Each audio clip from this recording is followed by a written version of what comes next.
A meeting that changed everything.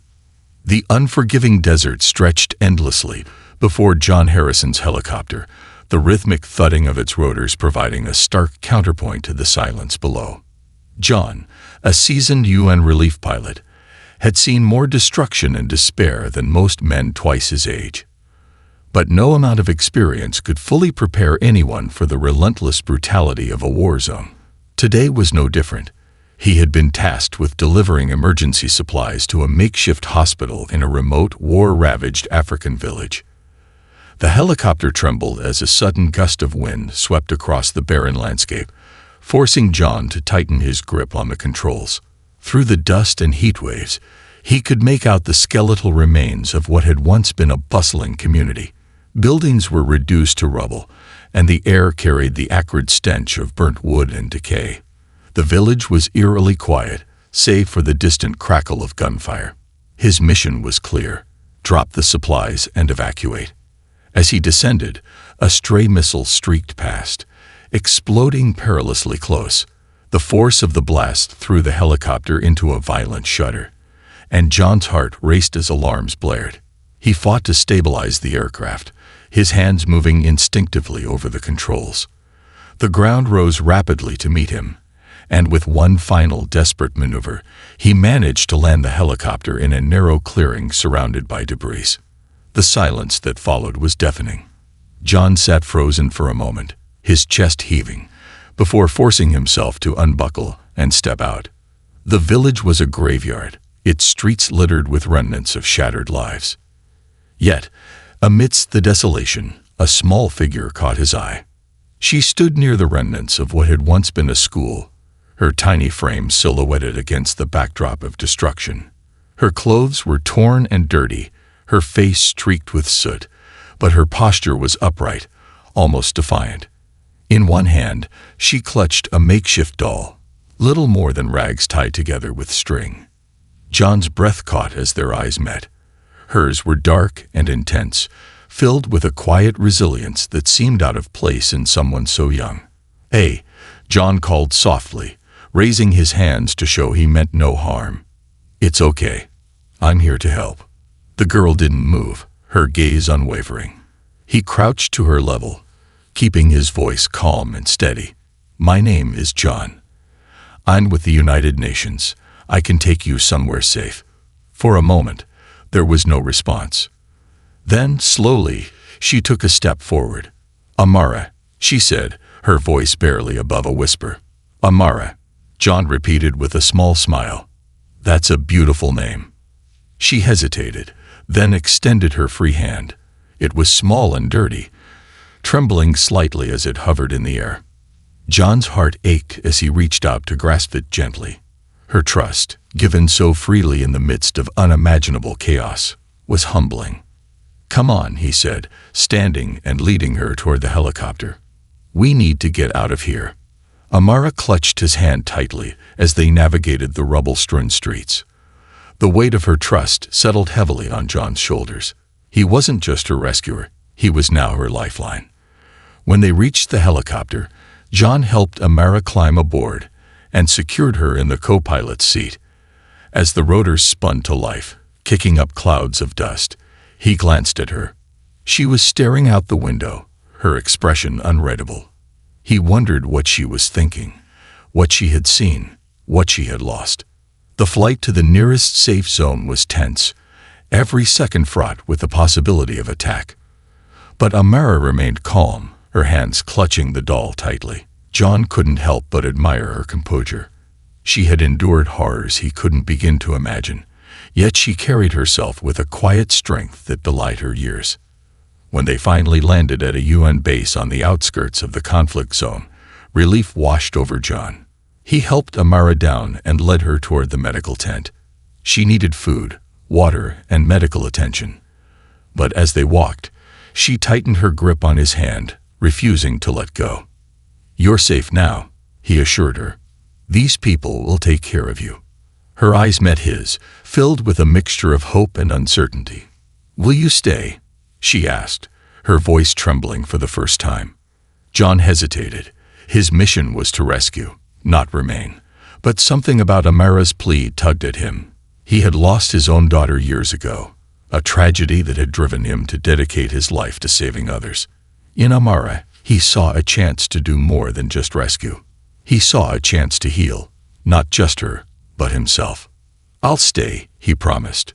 "I won't leave you." Amara's grip on his hand loosened slightly, and she nodded, her expression softening. It was the beginning of a bond that would change both their lives in ways neither of them could have imagined. That night, as John sat by Amara's bedside in the makeshift camp, he found himself reflecting on the unexpected turn his life had taken. Amara was asleep, her breathing steady, her doll clutched tightly to her chest. She looked so small and fragile, yet he knew there was a strength within her that had carried her through unimaginable trials. John made a decision then, a decision that would set the course for the next 2 decades of his life. He would adopt Amara, bring her back to the United States, and give her the life she deserved. It wouldn't be easy. There would be obstacles, red tape, and challenges he couldn't yet foresee. But looking at her peaceful face, he knew it would be worth it. For the first time in years, John felt a spark of hope. Amara had survived against all odds, and now, together, they would build a future beyond the ruins of her past, building a new world. The adoption process was anything but simple. Even with his connections through the United Nations and his impeccable record as a rescue pilot, John found himself buried under a mountain of bureaucracy. Questions arose about his suitability as a single parent, about Amara's well-being, and about the complexities of bringing a child from a conflict zone into a foreign country. Yet John was unyielding. Every form he signed, every interview he endured, and every delay he faced only strengthened his resolve. Amara, meanwhile, remained a quiet yet observant presence at his side. She rarely spoke during their long hours in waiting rooms or during the endless series of medical exams and evaluations. Instead, she held tightly to John's hand, her trust in him unwavering. Despite everything she had endured, she seemed to possess a profound understanding that she was no longer alone. The day John finally received the official approval was one he would never forget. The social worker handed him the final documents with a warm smile. "Congratulations, Mr. Harrison. You're officially Amara's father." John looked at the papers, his hands trembling slightly. It felt surreal, as though he was holding not just legal documents but the beginning of a new life for both of them. He turned to Amara, who was sitting nearby, and crouched to her level. "It's official," he said, his voice thick with emotion. "You're coming home with me." Amara's lips curved into a small smile, the first genuine one he had seen since their meeting. Without a word, she threw her arms around his neck, holding him tightly. In that moment, John knew he had made the right decision. The flight back to the United States was a stark contrast to the chaos of the conflict zone. Amara sat by the window, her wide eyes taking in the clouds and the vast expanse of blue sky. For the first time in what felt like forever, John allowed himself to relax. The danger was behind them, and ahead lay the promise of a new beginning. John's home in Colorado was a modest but cozy house nestled at the base of a mountain. The air was crisp, the landscape serene, a far cry from the desolation Amara had known. As they pulled into the driveway, John glanced at her. She was staring out the window, her expression unreadable. "This is it," he said, trying to gauge her reaction. "Our home." Amara nodded slowly but didn't say anything. John led her inside, showing her around the house. He had spent weeks preparing for her arrival, transforming one of the spare bedrooms into a bright, cheerful space filled with books, toys, and art supplies. Amara walked into the room and stopped, her eyes scanning every corner. Finally, she turned to John. "This is mine," she asked softly. "All yours," he confirmed with a smile. "You can decorate it however you like." She nodded again, her fingers brushing over the colorful bedspread. It was clear she wasn't used to such abundance, and John felt a pang of sadness. He crouched down beside her. "Amara, this is your home now," he said gently. You're safe here. Whatever you need, you just tell me, okay?"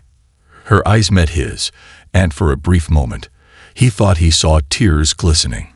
But she simply nodded and turned back to the room, her small hands clutching the edges of the bedspread as though anchoring herself to this new reality. The first few months were a delicate dance of adjustment. Amara was quiet and reserved, her trust in John evident, but her guard still firmly in place.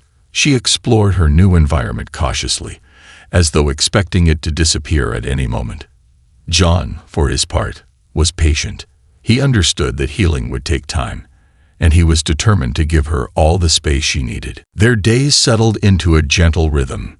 John enrolled Amara in a local school, where she quickly became the subject of curiosity among her classmates. Her unique story set her apart, but it was her quiet intelligence and resilience that truly intrigued people. Though she spoke little, her actions spoke volumes. She excelled in her studies, often staying up late with her nose buried in a book. Art became her outlet, and John would often find her sketching intricate scenes of her past and her hopes for the future. One evening, as John was cleaning up after dinner, Amara approached him with a drawing in her hands. It depicted a helicopter soaring over a ruined village, with a small figure reaching up toward it. John felt his throat tighten as he recognized the scene. "That's you," Amara said, pointing to the helicopter. "You saved me." John knelt down, taking the drawing from her. "Amara, I didn't just save you. You've saved me too." She tilted her head, her eyes questioning. "For a long time, I didn't think I could feel whole again," he explained. "I lost someone very close to me, my daughter, but then I met you, and you reminded me that it's possible to find hope, even in the darkest times." Amara stared at him for a long moment before stepping forward and wrapping her arms around him. It was the first time she had initiated physical contact, and John's heart swelled with emotion. In that hug, he felt the beginnings of something profound, a bond that went beyond the labels of father and daughter. It was a connection forged in shared pain and mutual healing. Over time, Amara began to open up more. She shared fragments of her past, memories of her family, her life before the war, and the moment everything changed. John listened without interrupting, offering her the space to process her emotions. He learned that she had lost her parents in an attack, that she had been hiding in the ruins of her village for days before he found her. Each detail was like a piece of a puzzle, giving him a deeper understanding of the strength and resilience that defined her. As their bond grew stronger, John decided to introduce Amara to one of his favorite activities, hiking. The mountains surrounding their home offered a sense of peace and freedom that he hoped would resonate with her. Their first hike was a simple trail that wound through a forest, the sunlight filtering through the trees in golden beams. Amara was hesitant at first, but as they walked, she began to relax. She asked questions about the plants and animals they encountered, her curiosity shining through. By the time they reached the summit, she was smiling, a genuine, unguarded smile that made John's heart ache with joy. They sat on a rock overlooking the valley below, the wind tugging at their hair. "It's beautiful," Amara said softly. "It is," John agreed, though he wasn't looking at the view. He was looking at her. In that moment, he realized just how far they had come. The girl he had found in the ruins of a war-torn village was now a part of his life, his family. She had brought light to his world, and in turn, he had given her a place to belong. Together, they were building a new world, one step, one moment, one shared smile at a time. A love that defied expectations. Years had passed since the day John had first brought Amara into his life. She was no longer the wide-eyed girl clutching a makeshift doll in the ruins of her village. Now in her 20s, Amara had grown into a confident, compassionate young woman with a resolute sense of purpose. She had recently graduated from a prestigious university with a degree in social work, determined to help others the way John had helped her. For John, watching Amara blossom into the person she was meant to be felt like his life's greatest achievement. Amara's days were filled with outreach programs, community-building initiatives, and volunteer work. She had a knack for connecting with people, her own experiences lending her an authenticity that others couldn't ignore. But her tireless dedication to helping others left little time for her personal life, and John had begun to worry that she was carrying too much weight on her shoulders. One evening, as they sat on the porch of their mountain home, John broached the subject. "You've been running yourself ragged, kiddo," he said, handing her a cup of tea. "You need to take some time for yourself." Amara smiled, her gaze fixed on the horizon. "I'm fine, Dad. Really.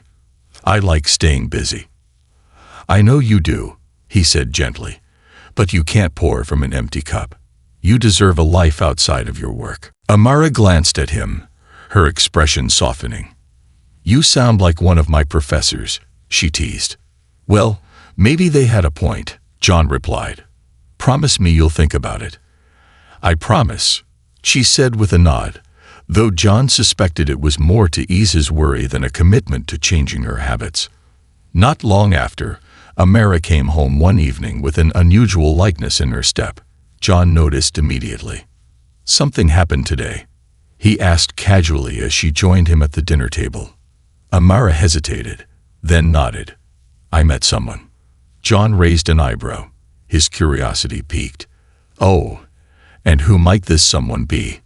"His name is David," she said, her voice carrying a mix of excitement and nervousness. "We met during one of the community outreach events.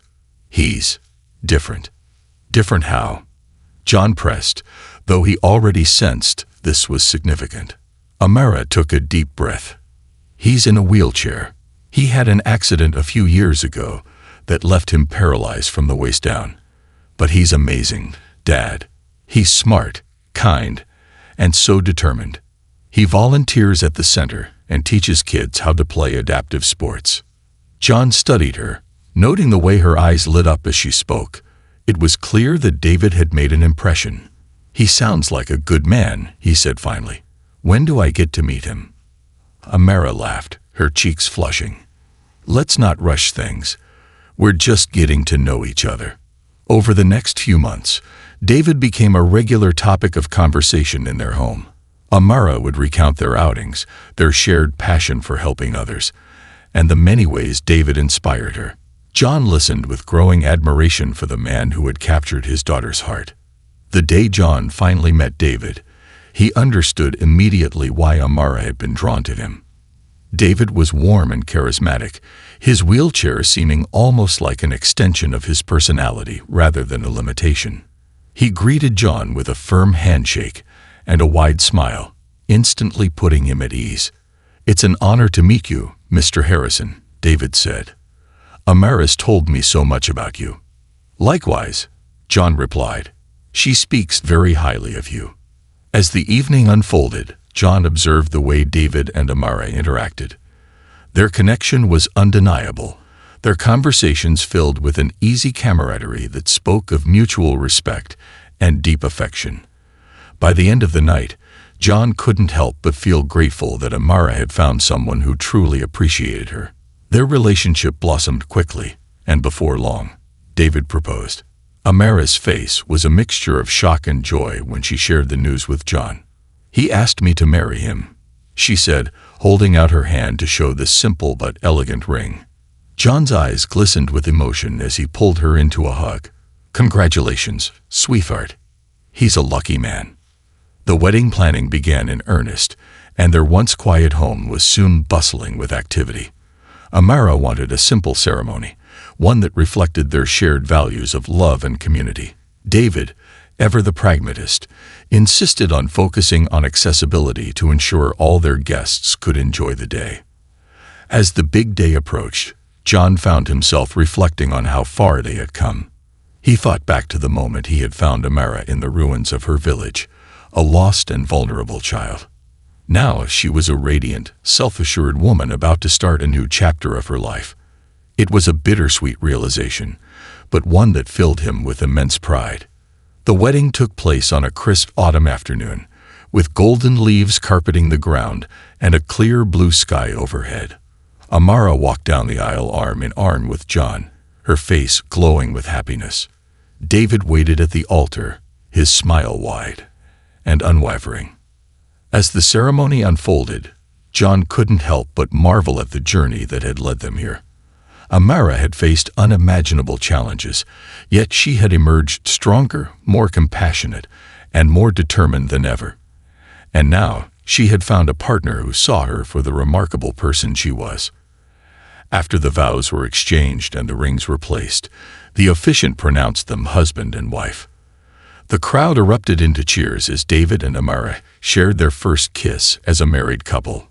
John wiped a tear from his eye, his heart swelling with pride and joy. Later that evening, during the reception, Amara and David approached John with an envelope in hand. "This is for you, Dad," Amara said, her voice trembling slightly. John opened the envelope to find a handwritten letter. As he read, his vision blurred with tears. It was a heartfelt message from Amara, thanking him for everything he had done for her, for rescuing her, for loving her, and for giving her a chance at a life she had never thought possible. "You saved me," the letter read. "And because of you, I found a home, a family, and a future.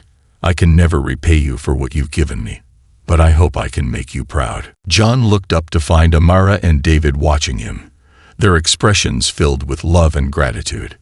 "You already have," he said, pulling them both into a tight embrace. "More than you'll ever know." In that moment, surrounded by the people who mattered most, John felt a profound sense of fulfillment. The journey had been long and fraught with challenges, but it had been worth every moment. Together, they had created a story of love, resilience, and hope, a story that would inspire others for years to come. A new legacy of hope. The wedding was a celebration unlike any other. Guests from all walks of life filled the venue: family, friends, colleagues, and even individuals whose lives Amara and David had touched through their work.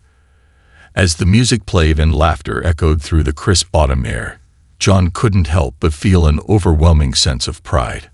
Amara was no longer the child he had rescued so many years ago. She was now a woman whose strength and compassion had become a beacon of hope for others. But as the festivities wound down, the reality of what came next began to sink in. Amara and David were about to embark on their own journey, and for the first time in years, John would find himself living alone. The thought filled him with a bittersweet melancholy. He had spent decades dedicating himself to Amara's well-being, and now she was ready to build a life independent of him. It was a moment he had always known would come, but that didn't make it any easier. In the weeks following the wedding, John found himself adjusting to a quieter house. The mornings were still, the evenings peaceful, but the emptiness in between was undeniable. To fill the time, he threw himself into hobbies he had long neglected. He rediscovered his love for woodworking, spending hours in his garage crafting furniture and intricate carvings.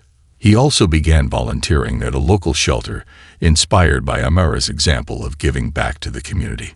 Amara and David, meanwhile, settled into their new life with the kind of determination that had always defined them. They had moved to a nearby town to be closer to their work, but they made sure to visit John often.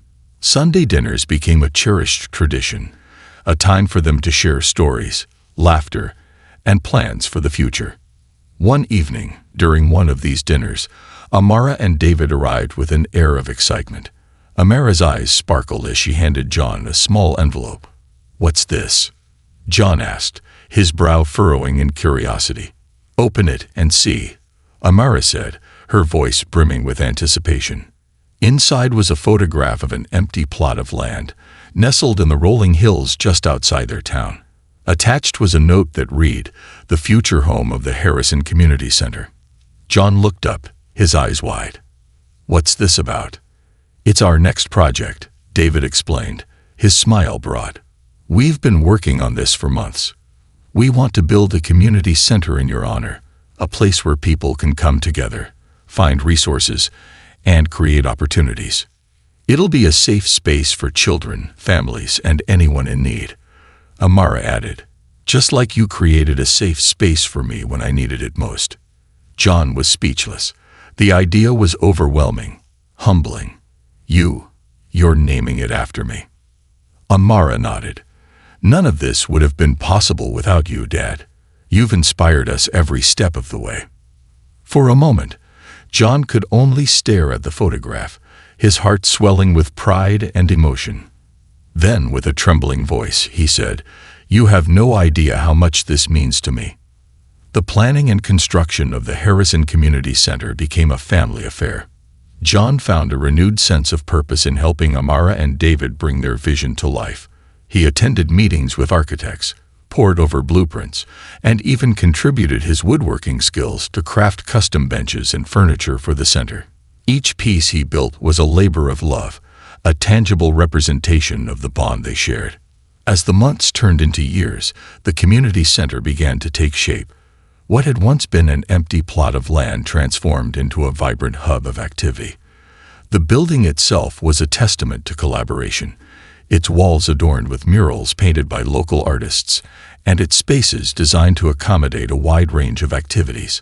There was a library filled with donated books, a large multi-purpose room for events and workshops, and even a playground for children. One of the center's most innovative features was its adaptive sports program, spearheaded by David.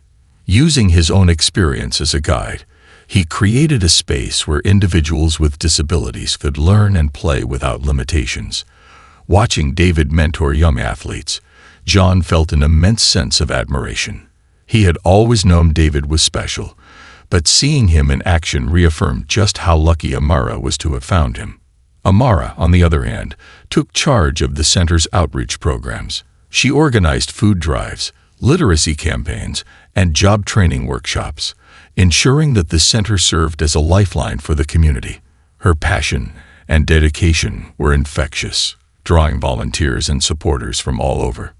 The grand opening of the Harrison Community Center was a day John would never forget. Hundreds of people gathered to celebrate, their faces alight with excitement and gratitude. Amara and David stood proudly by his side as the ribbon was cut, officially opening the doors to the public. As the crowd poured in, exploring the spaces they had worked so hard to create, John felt an overwhelming sense of fulfillment. That evening, after the festivities had ended and the crowd had dispersed, John found himself standing in the center's main hall. The room was quiet now, bathed in the soft glow of overhead lights. He looked around, taking in the fruits of their labor.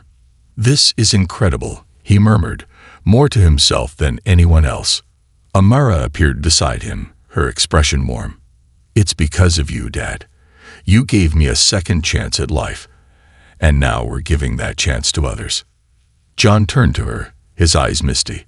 "I may have given you a start, but what you've done here, that's all you. You've taken what life threw at you and turned it into something beautiful." Amara smiled, her hand resting on his shoulder. "We did this together, as a family." In the years that followed, the Harrison Community Center became a cornerstone of the community. It provided hope, support, and opportunities to countless individuals, just as Amara and David had envisioned. For John, it was more than a legacy. It was a testament to the power of love, resilience, and the unbreakable bonds of family. Every time he walked through its doors, he was reminded of how far they had come, from the ruins of a war-torn village to a place of hope and healing. And every time he saw Amara and David working tirelessly to make a difference, he knew that their story was just beginning. Together, they were building not just a legacy, but a future filled with endless possibilities.